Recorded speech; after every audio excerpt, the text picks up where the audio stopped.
Assalamualaikum warahmatullahi ta'ala wabarakatuhu. Mapia mapita sa kanulangon-langon. Magandang umaga po sa inyong lahat.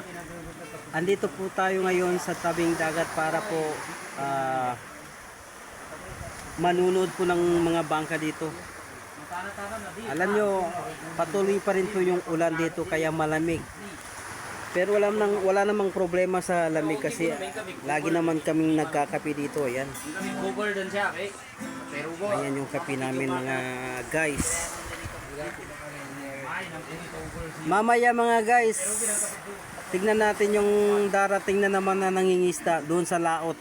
Kaya makikita na naman natin yung mga malalaking isda, mga sambagon. Ayan.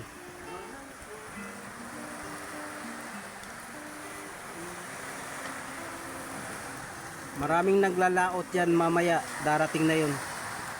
Yung isa, siguro maglalaot yan.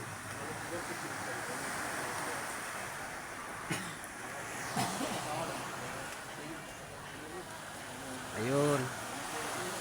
Umalis na siya.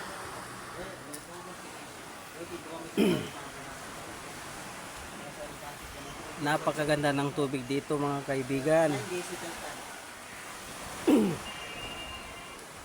Dito po kami naliligo kapag kami po ay naliligo dito. Marami po kami dito na naliligo. Kasi napakalinis po ng tubig dito. Malayo po sa mga kabahayan. Ayan.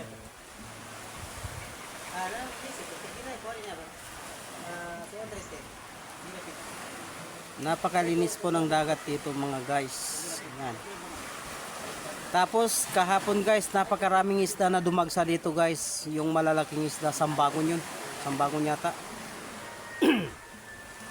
Mamaya darating yun. Sobrang dami na naman ng isda dito mamaya. Ewan ko kung saan ba yun pupunta. Ayun na. Yung kahapon po, yan po yung kahapon na napakarami pong nahuli na isda. Ayan. Siguro mga mamaya pang alis din para manghuli na naman ng isda. Pero yung tatlo kasi dito na bangka, kasi 5 kasi yan 5. Eh yung dalawa andyan, pero yung tatlo siguro mga mamaya darating na yun.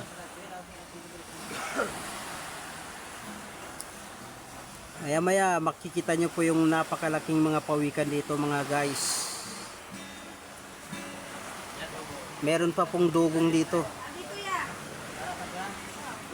Kung sino po yung hindi pa nakakakita ng personal na dugong, meron ding dugong dito. Pero sayang hindi natin makikita. Mamaya panurin natin kasi may ginagamit naman kami dito. Ito po yung ginagamit ko para naghanap ako ng mga malalaking pawikan o dugong.